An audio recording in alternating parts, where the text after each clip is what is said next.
So we're here at Buttonwillow today, messing around with some of the MotoIQ project cars to test a few things. And here we are with our C7 Corvette, and we had Carla drive it and Jeff drove it. Now, when Jeff drove it, he went off and he got to test the Protect air dam protector that we installed. So Jeff has a really expensive carbon fiber air dam splitter on the car. He went off at about 100 miles an hour, went through fields and all this kind of stuff for like miles and big bumps in air.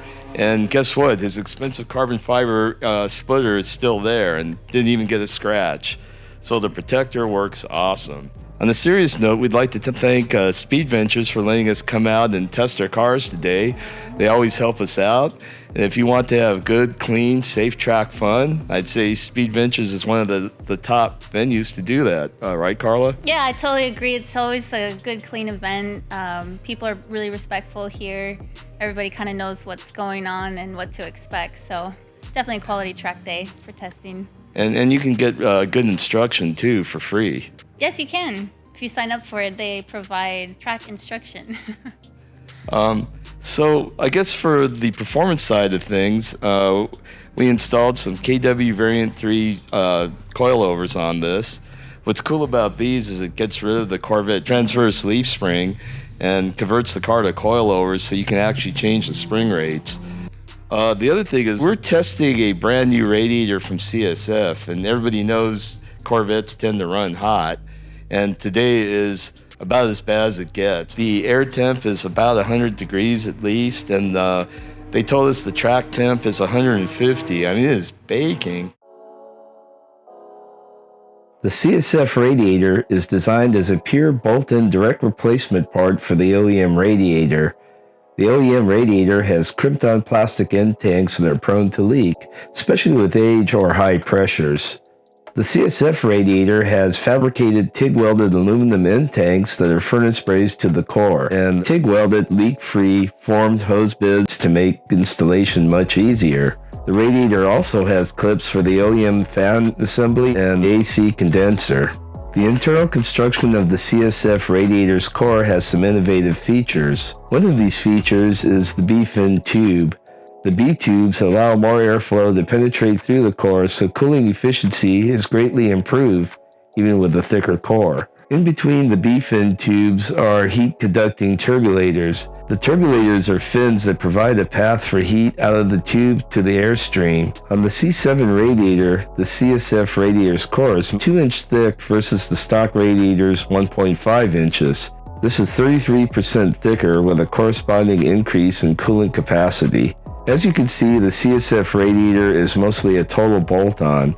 The only exception is the air guide for the hood scoop, which must be trimmed slightly in two places to clear the thicker core. This only takes a few minutes, and the radiator installation is super easy.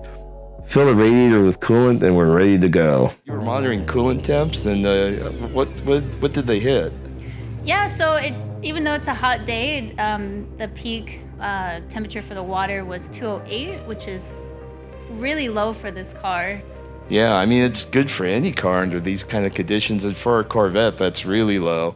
I mean, I think, this car has GM Performance's heavy-duty cooling system, and at the last time we tested, maybe it hit 207, but today's way hotter.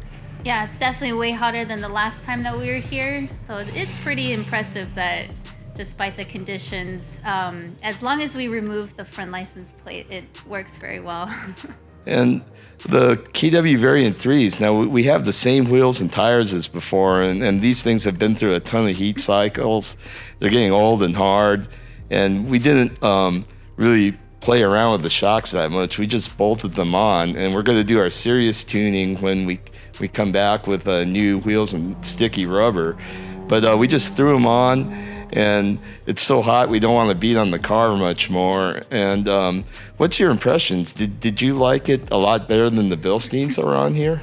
Yeah, absolutely. Although we definitely lacked on the tire grip, you could definitely tell that the mechanical grip was far better than it was the last time that we tested.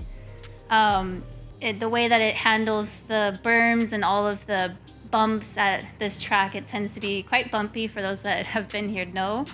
So I'm definitely really impressed with, I've always been impressed with KW V3s out of the box. Definitely a good street/track car setup. I've always used them in the past, and every time it's always been pretty solid. And you had some things with some understeer, but it was better than before. And I really think that we could do a lot to tune all that out, but we just, we're not bothering with these old tires. So when we return, we'll dial it in just the way you like it, and we'll see how much faster we went. We were actually slightly slower today, but do you feel like we have a lot of time on the table? Yeah, I think there's definitely a lot of time on the table in several different aspects. I mean, weather alone, there's time there. When we have tires, there's gonna be time there. Dialing into the car with the suspension, based on the feedback that I felt when I was out here today, I think. And then also me having more time in the car. I've never driven one of these before other than these past 2 test days, or test sessions. So definitely a lot of time left. So I'm really curious to see what we can accomplish with this car. I'm actually really excited about it. It's one of my favorite cars ever. So, I mean, I'm excited to see what I can do. So that's pretty awesome. To follow our C7 Corvette project, subscribe to our YouTube channel. And if you want to read about everything in detail, go to MotoIQ.com and click and read.